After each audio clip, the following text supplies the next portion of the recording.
Hello everyone, and welcome back to Monster Loves You, where we have ascended to become an elder, and now we can affect the way that monsters and humans interact in some way. Yeah, so we can journey to Carmen, or we can politic. So let's start with a journey. Let's climb a cliff. You watch as an elderly human tries to fix his house. He looks up at the leaky roof with a sigh as it starts to rain and goes inside. How bad is the leak? Looks like a trickle of water will get into the attic from this storm. It might do some damage to the human's house, but he also left his tools out.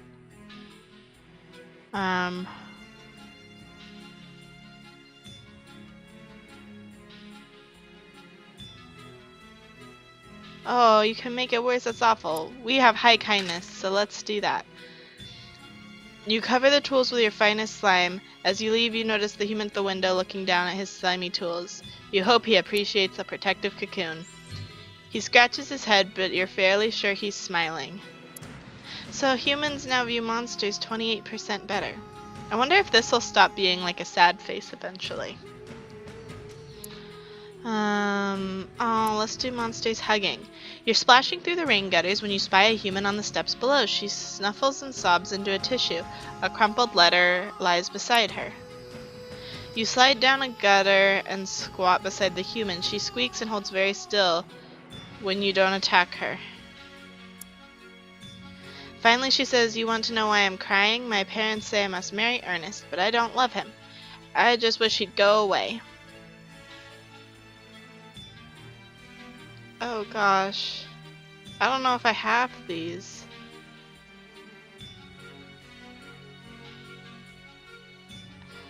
I think my bravery is higher than my ferocity. I should look at these things. She blinks away her tears and starts to laugh, then sees you're serious. She takes your claw in hand and you go inside. Where two older humans interrupt their dinner to scream and jump away from you. The older humans calm themselves and listen to her for you suppose the first time. They agree to reconsider the wedding. The younger human, 18, that's so good. The younger human smiles and squeezes you, not trying to choke you, just show how much she appreciates your help. Okay, I need to look at these. Bravery is 73, so that's pretty high. Pretty good at bravery. Ooh, cleverness is a perfect 100. Ferocity is 47, so I think I did the right thing there. Honesty is 81. And kindness is a perfect 100. Okay, so cleverness and kindness, I think we're almost guaranteed if it's required to be able to do it. Bravery would be next, followed by honesty I think might have been higher, yeah? 81, yeah, so honesty is next, then bravery, but they're both pretty high. Ferocity is probably something that I shouldn't deal with. So let's politic. You're arguing with Elder Ymurg, who is much older than you, but a little slow on the uptake. She insists that humans don't farm chickens. Explain that they do, in fact, farm chickens. You go on about how plump and delicious the chickens become under human protection and how many eggs they produce in the wooden nest boxes. She rolls her eyes, unimpressed. Bravery, because we said ferocity is probably not a good thing. You have no trouble getting onto a farm. You return with a chicken so fat it looks like a feathered balloon. Impressed, Ymurg accepts the chicken and takes a bite. Another elder says maybe the humans do have redeeming qualities, so they now see. Okay, so this is pretty much going to improve, I think, the monster's opinion of humans, and this will affect the humans' opinion of monsters. And we have 11 days left to try and make everybody as happy with each other as possible, would be my guess. Elder Riddy wants to stop using electricity from the humans. It's making us less monstrous, he explains, and it's a human thing through and through. You happen to know a bit about electricity. You shuffle forward and raise one claw, clearing your throat. All the elders turn to look. Riddy says, you agree with me? No. Describe why electricity is great. No. Show how violent it is. Okay, my honesty is pretty high, so I'm going to say honesty. You explain your point of view. Some of the younger elders start talking about doing more with electricity than just keeping things cold or well lit. Explain the good and the bad. You describe some of the things you've seen. Boxes with moving pictures, ways to send messages by clicking one's fingers on a board. The other elders believe you. They're not thought of as a liar, after all. They're fascinated. The group agrees to look into new ways to use electricity for the benefit of monster civilization. Riddy hisses and stalks away, so I don't think he likes me. But now we're at 46. Oh, and they're not frowning anymore. They're, like, flat-mouthed. But, I mean, that's better than nothing. Greedblood's puffed up with multisyllabic importance addresses the other elders. My fellow monstrin, he begins, I propose we meet the humans halfway. What, in the meadow near the forest? No, he clears his throat. I think we should learn from them and adopt human ways to become more civilized.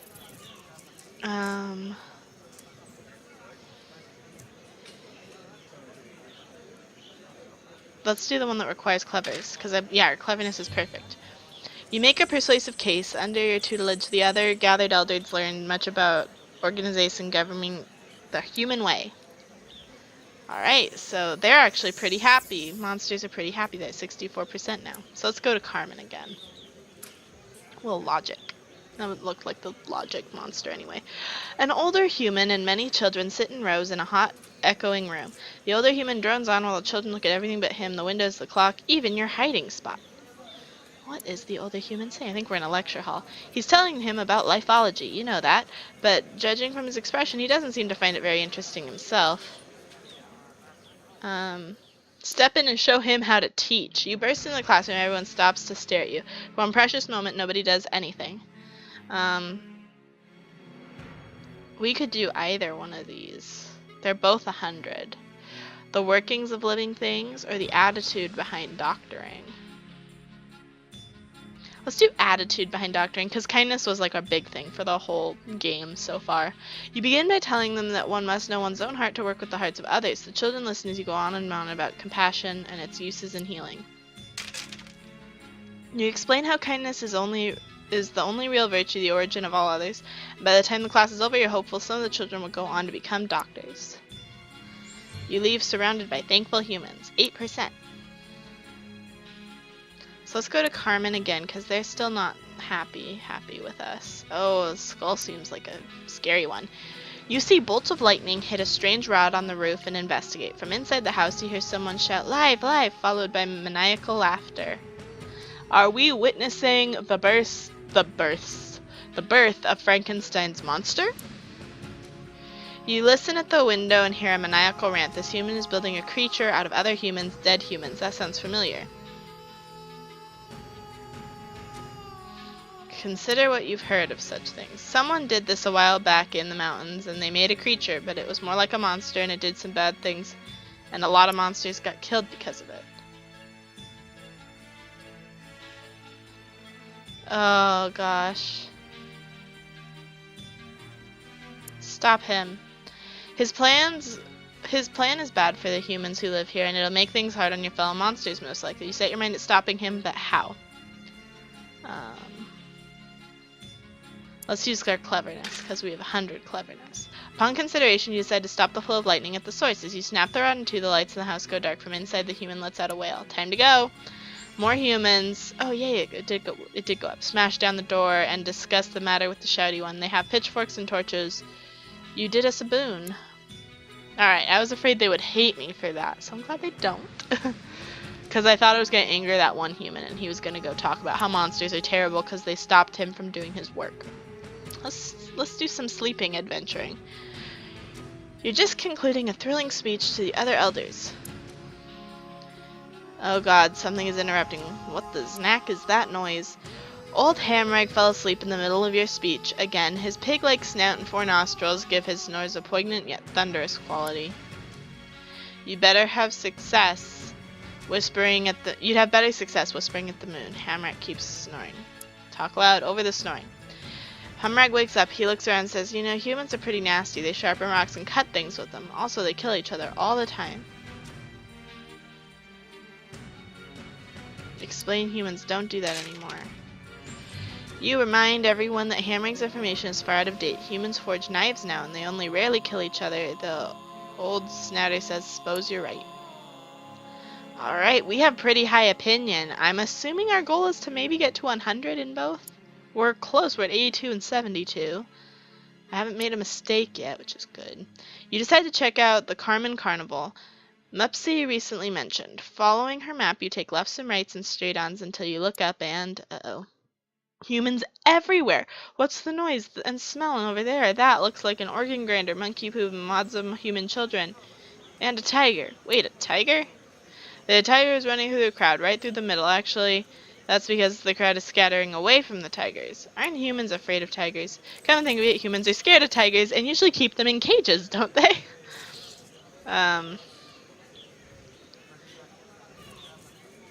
Lure the tiger away. You climb up a bunch of floating balloons and flex your claws and pop them. Colored scraps fly everywhere. The tiger looks for the sound of the noise, spies you, and charges. You lead it out of town and away from the frightened but safe humans. Yeah. So many of our skills are so high we haven't had any problems, which is good. I mean, I can't imagine I would ever want there to be problems, but... You sneak up to an open window. A human sits on an overstuffed chair. Her back is to a desk covered in, wait a minute, it's maps with red X's on them. They're showing off locations of monster towns alongside a badly drawn sketch of a monster with a knife stuck through it. What to do?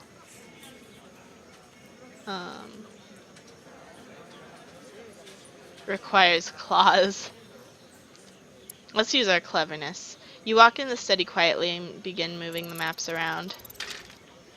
You realize that you can use the maps to tell a story. You draw additional pictures here and there, rearranging the maps to show the human what she's got wrong. You draw an artifact where Blotz dug one up and then make a spiral where you got lost that time. Yes, this will help. The human soon wakes up. You watch through the window. She studied the change maps. After a while, she wipes a tear from her eye. You've gotten through. They really like us now. Look at that happy face. 98%.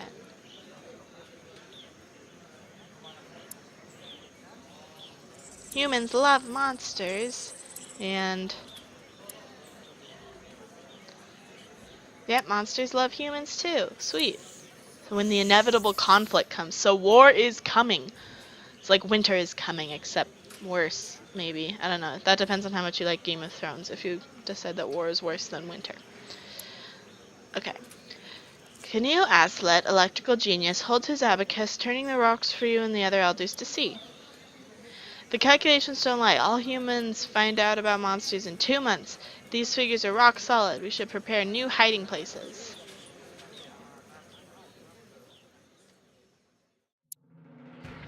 You raise one claw and clear your throat. They've known about us forever, though. They tell stories of us to their children every generation. You go on, and yet they've still never risen up to destroy us all. I don't think it's going to happen this generation either. It's a load of swamp gas. Swamp gas. I didn't account for that. Abacus in hand, he departs to recalculate his calculations. So we are at 100% now. Yeah. So, I mean, we have 3 days left, and we're at 98 and 100. We haven't made a mistake, which is good. I'm hoping we won't. Alleys are great places to find artifact. Let's go find fat, small, crying... less so to find fat, small, crying human children. One such fat, small child wanders over to you, clutching a lollipop. Ask what's wrong. The human child says, I'm lost. Do you know how to get to Plow Street? I think I stepped in poop. So let's use our kindness, because we're very kind. The child hiccups at you, and you take its hand in your claw, keeping to alleys and shadows, always wary of adults. You wander until the child recognizes his home. The child runs to his home. He's scooped up by a larger human in a flower hat. The bigger human croons to the little one. The last thing you hear as you sneak away is the child. A monster helped me get home, Mama. It was really nice. So we're up to 100 in both now. We still have 2 days left, so I don't know. I feel like we can only do damage now. I don't want to do damage. Your fellow elders debate. Are humans more dangerous now? Is it time to reveal ourselves? The air grows still. Birds stop singing. The silence is reverential. You turn and see the oldest monster sitting on a hovel roof, dwarfing it. It's watching you. The oldest monster tilts its huge head and raises one of 3 scaly eyebrows.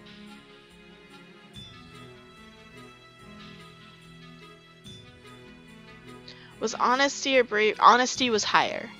Just by a little bit. They were both pretty high. Ferocity is the only one that's low. You explain that fear is no excuse for ignorance, especially as the latter can cure the former. The other elders applaud. The oldest nods? Maybe? Alright, we have 1 day left. So let's keep politicking with monsters. Gritman shouts, might makes right. Perfrock replies, not always. We should talk more like the humans do. Agree with Prufrock. You explain how humans come to a decision as a group without slashing or biting anyone. The other elders are intrigued by your words. When you start describing voting, they lose interest, but they agree that words hold great power. Alright, we're at 0 days left. As you walk through Portland Square, you think on your past. Life hasn't always been easy, but you've built up your reputation. You're quite well respected. Though monsters have always feared and loathed humans in the past, your work towards improving relations has paid off. Monsters have come to respect and like them. Well done. Meanwhile, humans, who once hated all monster kind, have come to understand that monsters aren't terrible, evil things. Rumor has it humans think pretty well of you. Shattering your reverie, a terrible commotion erupts. Elders and younger monsters are milling about in a great mob. Blots drops from a nearby roof. Humans are coming this way. Blistry says, that's wonderful, we can talk to them. It's true. Both monsters and humans meet in the whale nest. There's a considerable shuffling of feet and paws. Everyone wants to talk, but no one wants to make the first move. Yes, if only. A few of the other elders are looking at you, strangely enough. Welcome the humans as friends. Everyone breathes a sigh of relief as you put your best claw forward. It's the first step in a long journey, a journey on which monster and human will cooperate in all things. You dared to find the narrow gap between fear and hate. Now humans and monsters work together for the benefit of all. And so monsters and humans work, lived, and played together for many happy generations to come. Hooray for the future. The end. Alright. This is our final personality. This is the end of this playthrough. Alright, we got a badge. So, we prospered together. So there are a whole bunch of ones that you can unlock. I'd be really interested to play this game again. I imagine the adventures are the same though, so I don't know how interesting it would be for me to record. Let me know if you guys would want to see me play more of this game. I would definitely consider it. But for right now, this is the end of our first playthrough, at the very least, of Monsters Love You. Monster loves you. So, something like that. I don't know. Words are hard. Anyway, guys, as always, I'm the Purple Pegasus, and I'll see you guys in the next one. Bye-bye.